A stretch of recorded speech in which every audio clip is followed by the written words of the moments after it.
Hello दोस्तों, आज है 22 जून 2025, दिन रविवार। चलिए नजर डालते हैं शिक्षा, खेल, मनोरंजन, सरकारी योजनाओं और देश विदेश की बड़ी खबरों पर।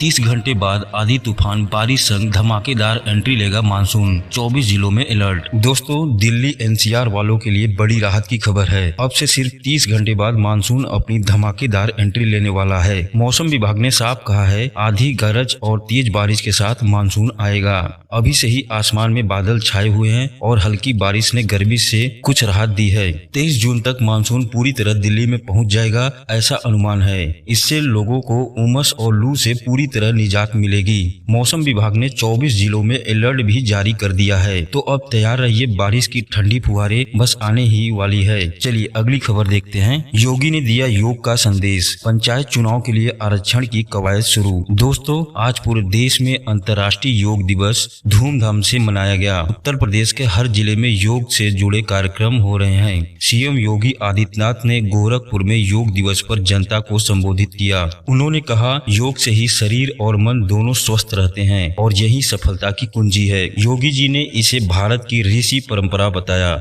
जिसे आज भी वेद पुराणों में जीवित रखा है। इसी बीच राज्य सरकार ने पंचायत चुनावों की तैयारी भी शुरू कर दी है। आरक्षण तय करने के लिए पिछड़ा वर्ग आयोग को जिम्मेदारी सौंपी गई है। तो दोस्तों, जहां एक और योग से सेहत का संदेश दिया जा रहा है, वहीं लोकतंत्र की नींव भी मजबूत की जा रही है। चलिए अगली खबर देखते हैं। ऑपरेशन सिंधु, भारत निकालेगा ईरान में फंसे नेपाल और श्रीलंका के नागरिकों को भी। दोस्तों, भारत एक बार फिर मानवीय सेवा में मिसाल कायम कर रहा है। ऑपरेशन सिंधु के तहत भारत अब सिर्फ अपने ही नहीं, नेपाल और श्रीलंका के लोगों को भी ईरान से सुरक्षित बाहर निकालेगा। ये फैसला नेपाल और श्रीलंका की सरकारों के अनुरोध पर लिया गया है।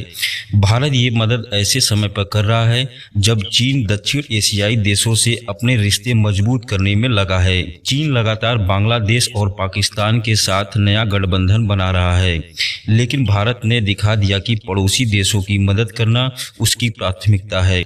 ये कदम सिर्फ राहत का नहीं, बल्कि भारत की बढ़ती कूटनीतिक ताकत का भी संकेत है। तो दोस्तों, यह सिर्फ एक ऑपरेशन नहीं, बल्कि सहयोग और भरोसे का प्रतीक बन चुका है। चलिए अगली खबर देखते हैं। ईरान की किस धमकी से घबराया भारत, दिल्ली में बुलाई गई हाई प्रोफाइल मीटिंग। दोस्तों, ईरान और इजराइल के बीच चल रहा टकराव और भी खतरनाक मोड़ पर पहुंच गया है। ईरान ने हाल ही में एक ऐसी धमकी दी है जिससे आधी दुनिया की चिंता बढ़ गई है। इस धमकी का असर भारत पर भी साफ तौर पर दिखाई दे रहा है। इसी वजह से दिल्ली में एक हाई प्रोफाइल मीटिंग बुलाई गई, जिसमें हालात पर गंभीर चर्चा की गई। अगर ईरान अपनी धमकी को अंजाम देता है तो भारत की अर्थव्यवस्था पर बड़ा असर पड़ सकता है, क्योंकि तेल आपूर्ति, व्यापार और सुरक्षा जैसे कई क्षेत्रों में संकट आ सकता है। अमेरिका, यूरोप और एशिया के कई देश इजराइल का समर्थन कर रहे हैं, जिससे ईरान और भड़क गया है। अब ये देखना होगा कि भारत इस तनाव से खुद को कैसे सुरक्षित रखता है। चलिए अगली खबर देखते हैं। आधार ई-केवाईसी नहीं तो अटक सकते हैं पीएम किसान के पैसे, 20वीं किस्त जल्द, घर बैठे 5 स्टेप में करे ई-केवाईसी। दोस्तों, पीएम किसान की 20वीं किस्त जून के आखिरी हफ्ते या जुलाई की शुरुआत में आने वाली है। सरकार ने साफ कर दिया है, बिना आधार ई-केवाईसी किस्त आपके खाते तक नहीं पहुंचेगी। असली किसानों को ही लाभ मिले, यही वजह है कि ई-केवाईसी अब अनिवार्य है। घबराइए मत, ये काम आप घर बैठे सिर्फ 5 आसान स्टेप में कर सकते हैं। स्टेप 1 में आप पीएम किसान पोर्टल खोलें और ई-केवाईसी लिंक पर क्लिक करें।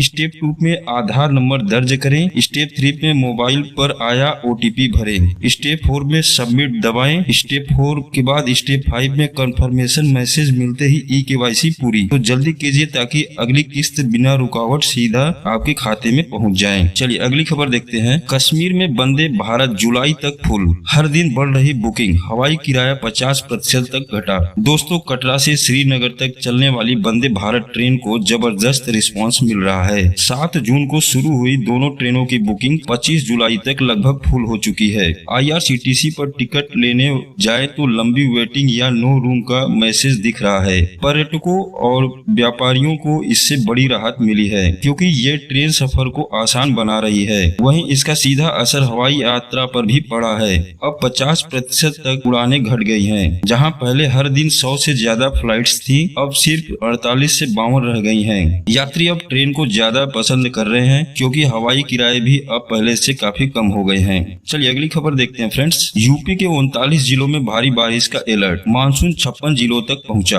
अगले 48 घंटे में पूरे प्रदेश में होगा एक्टिव। दोस्तों, उत्तर प्रदेश में मानसून अब पूरी तरह रफ्तार पकड़ चुका है। आज राज्य के 39 जिलों में गरज चमक के साथ भारी बारिश का अलर्ट जारी किया गया है। वहीं 15 जिलों में हल्की बारिश होने की संभावना जताई गई है। शनिवार को सोनभद्र में सबसे ज्यादा 136 मिलीमीटर बारिश दर्ज हुई, श्रावस्ती में 110 मिलीमीटर से ज्यादा। मौसम विभाग के मुताबिक इस बार अब तक औसतन 11% ज्यादा बारिश हो चुकी है। बीते 24 घंटे में प्रयागराज में पेड़ गिरने से ट्रैफिक जाम हुआ, मिर्जापुर में नदियां उफान पर हैं। पटना में मौसम खराब होने से फ्लाइट को वाराणसी डाइवर्ट करना पड़ा।